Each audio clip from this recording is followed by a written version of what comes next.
9واں جاد اور 10واں آصف، یہ 10 بیٹے لیا کے پیٹ سے پیدا ہوئے جو حضرت یعقوب علیہ السلام کی اولاد میں سے۔ دوسرے بیوی جو راحیل ہیں، ان کے پیٹ سے حضرت یوسف اور دوسرا بنیامین، یہ 2 بیٹے پیدا ہوئے۔ لیکن یہ بچے تو پیدا ہوئے، لیکن اس سے پہلے تھوڑا سا اور ذکر کر دوں کہ یہ جو محیص اور یعقوب ہیں جڑوا دونوں بھائی، حضرت اسحاق علیہ السلام ایک مرتبہ اپنے بیٹوں سے کہا کہ مجھے شکار کے کوئی جانور شکار کر کے لاؤ اور اس کا گوشت مجھے بھون کر کے مجھے کھلاؤ، میری دلی خواہش ہو رہی ہے، مجھے چاہت ہو رہی ہے۔ تو یہ بات سنتے ہی جو محیص ہے بڑا بیٹا فوراً شکاری کا جو شکار کرنے کا جو ہتھیار ہوتا ہے فوراً لیے اور جنگل چل دی۔ حضرت اسحاق علیہ السلام کا دل ان کے اوپر مائل تھا، محیص کے اوپر مائل تھا، لیکن ان کے جو ماں تھی، ان کا ماں کا دل یعقوب علیہ السلام کے اوپر مائل تھا۔ تو ایک بیٹا تو شکار کرنے کے لیے چلے گئے، کون؟ محیص، اور گھر میں کون رہ گئے؟ حضرت یعقوب۔ تو یعقوب کی ماں نے کہا کہ بیٹا ایک کام کر، جا بکری ذبح کر، بوٹی بنا اور اس کو بھون اور تیرے ابا کو جا کر کے پیش کر دے اور تیرے ابا کا دعا لے لے، ان کے آنے سے پہلے ہی دعا لے لے۔ انہوں نے ایسا ہی کیا، حضرت یعقوب انہوں نے ایسا ہی کیا، جلدی سے گئے، ایک بکری کو پکڑا اور ذبح کی، بوٹی بنایا، بھونا اور لا کر کے پیش کر دی۔ وہ تو جنگل میں گئے تھے شکار کرنے کے لیے، آنے میں تاخیر ہوئی، جب تک تو ان کی دلی خواہش پوری ہو گئی۔ جب تک وہ آئے، آنے کے بعد وہ بھی شکار کر کے لائے، اس کے بوٹی بنایا، بھون کر کے باپ کو پیش کیا، تو ماجرا کچھ اور تھا۔ پتا چلا کہ میرے آنے سے قبل ہی میرے بھائی یعقوب نے بکری کا گوشت بھون کر میرے ابا کو کھلا چکے۔ یہ بات ان کے دل میں لگ گئی، محیص کے دل میں چبھ گئی بات۔ جب چبھ گئی، اسی وقت سے ان کے دل میں ایک کینہ پیدا ہو گیا، ایک حسد پیدا ہو گیا۔ بھائی تو دونوں سگے، جڑوا بھائی، حسد پیدا ہو گیا۔ اب یہاں تک کہ حسد طول پکڑتا گیا، دشمنی میں، یعنی جو آپسی ایک سگے بھائی تھے، سگے بھائی اب دشمنی میں بدل جا رہے ہیں۔ ان کے ابا کو پتا چل جا رہا ہے، یہ یعقوب کو پتا چل جا رہا ہے، ان کے ماں کو پتا چل جا رہا ہے، یہاں تک کہ دیکھا کہ ماحول بہت خراب ہونے لگا۔ تو ان کے ماں نے بھی کہا اور حضرت اسحاق علیہ السلام نے بھی کہا کہ بیٹا تو اپنے گھر سے تو اپنے ماموں کے گھر چلی گئی، اپنے ماموں کے گھر۔ ان کا ماموں کا نام تھا لابان، جو شہر عراق کے اندر حران نامی ایک شہر ہے، اس شہر میں ان کا گھر تھا۔ حضرت یعقوب علیہ السلام وہاں سے چلتے تھے اپنے ماموں کے گھر آنے کے لیے۔ اپنے ماموں کے گھر کئی دن اور کئی رات تک سفر کرتے رہے، چلتے رہے، یہاں تک کہ اپنے ماموں کے گھر آ پہنچتے عراق میں۔ جو ان کا اصل گھر تھا حضرت یعقوب علیہ السلام کا، وہ کنعان تھا۔ کنعان سے چلتے ہیں اور عراق پہنچ جاتے ہیں اپنے ماموں کے گھر میں، اور ماموں کے گھر میں پہنچتے ہی ماموں اپنے بھانجے کو دیکھ کر کے بہت خوش ہوتے ہیں، بہت خوش ہوتے ہیں، ان کی آؤ بھگت کرتے ہیں، یہاں تک کہ بھانجا ماموں کے گھر میں رہنے لگتے ہیں، ان کی بکریاں چرانے لگتے ہیں، یہاں تک کہ کئی سال گزر جاتے ہیں۔ تو حضرت یعقوب علیہ السلام نے اپنے ماموں سے کہا، پیغام دیا۔ ان کی 2 بیٹی تھی، وہی 2 بیٹی، ایک کا لیا اور دوسرے کا نام بولیے، راحیل، زور سے بولیے، راحیل۔ ایک لیا، دوسرا راحیل۔ تو بھانجے نے ماموں سے شادی کا پیغام دیا. تو یعقوب علیہ السلام چھوٹی بہن سے یعنی راحیل سے نکاح کرنا چاہتا تھا. تو پیغام تو راحیل سے ہی دیا.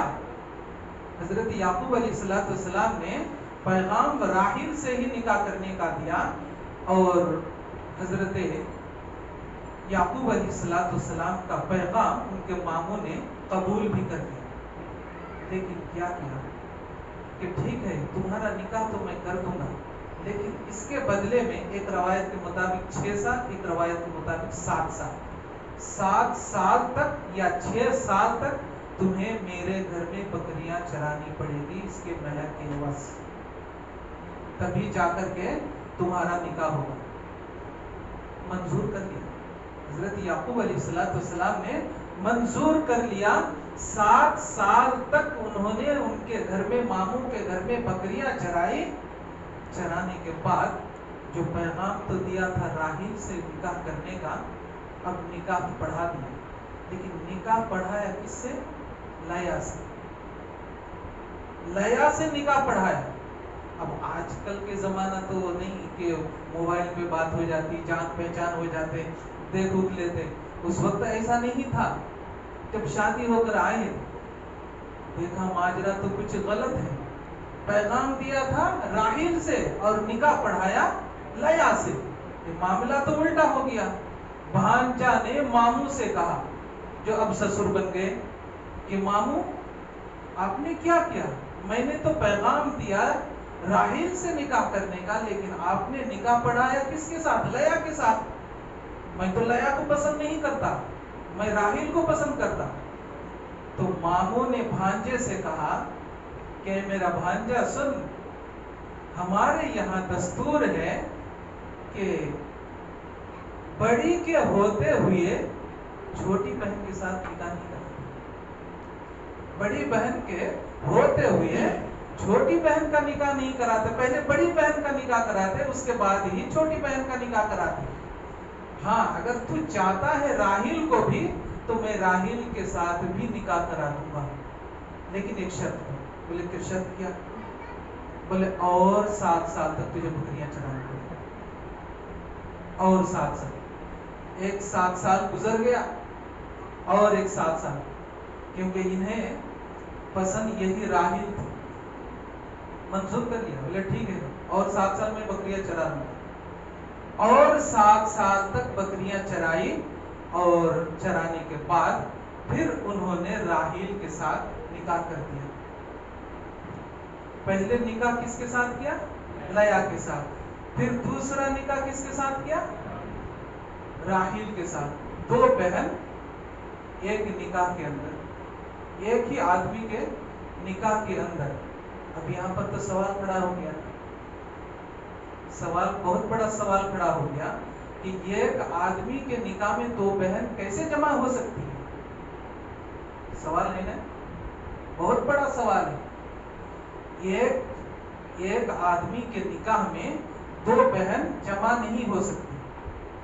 ہاں اگر پہلی بہن کا انتقال ہو گیا یا پھر انہیں طلاق کر دی تو پھر دوسری بہن کے ساتھ نکاح کر سکتے, لیکن ایک ساتھ 2 بہن کو جمع نہیں کر سکتے. اس کا جواب یہ ہے تورات کے نزول ہونے سے قبل یہ جائز تھا کہ 2 بہن کو نکاح میں ایک ساتھ نکاح میں رکھ سکتے تھے, لیکن تورات کے نزول کے بعد یہ چیز حرام کر دی گئی کہ 2 بہن کو ایک آدمی اپنے نکاح میں ایک ساتھ نہیں رکھ سکتے. ہاں اگر پہلی کا انتقال ہو جاتا ہے یا پھر کچھ وجہ سے انہیں طلاق کر دیتے ہیں, اب دوسری سے نکاح کرنا چاہتے ہیں تو یہ جائز ہے, لیکن ایک ساتھ دونوں کو اکٹھے رکھنا جائز نہیں ہے. تو اس وقت جائز تھا, اس لیے حضرت یعقوب علیہ السلام کے ساتھ یہ نکاح کر دیا تھا. تو یہ لیا سے 10 بیٹے پیدا ہوئے اور راحیل سے 2 بیٹے, حضرت یوسف اور حضرت بنیامین, یہ 2 بیٹے پیدا ہوئے. اب یہاں سے اب ان کا قصہ آگے چلتا ہے. کتنا ٹائم ہو؟ 10. ٹھیک ہے انشاءاللہ یہاں سے آگے کل بولوں گا, کیونکہ اب تحمید باندھ دی ہے اب انشاءاللہ اب کنٹینیو چلے گا انشاءاللہ. اللہ تعالیٰ سے دعا گو ہوں کہ اللہ تعالیٰ ہم سب کو قرآن مجید کے ایک ایک حرف کو سمجھنے کی توفیق عطا فرمائیں، قرآن کا فہم عطا فرمائیں، قرآن کا ادراک عطا فرمائیں، قرآن مجید کے مطابق اپنی زندگی گزارنے کی توفیق عطا فرمائیں. یا اللہ تو ہر بلا مصیبت اور بیماری سے ہماری حفاظت فرما، ہمارے بال بچوں کی حفاظت فرما، ہماری ماں اور بہنوں کی حفاظت فرما، بلکہ پورے امت مسلمہ کی حفاظت فرما.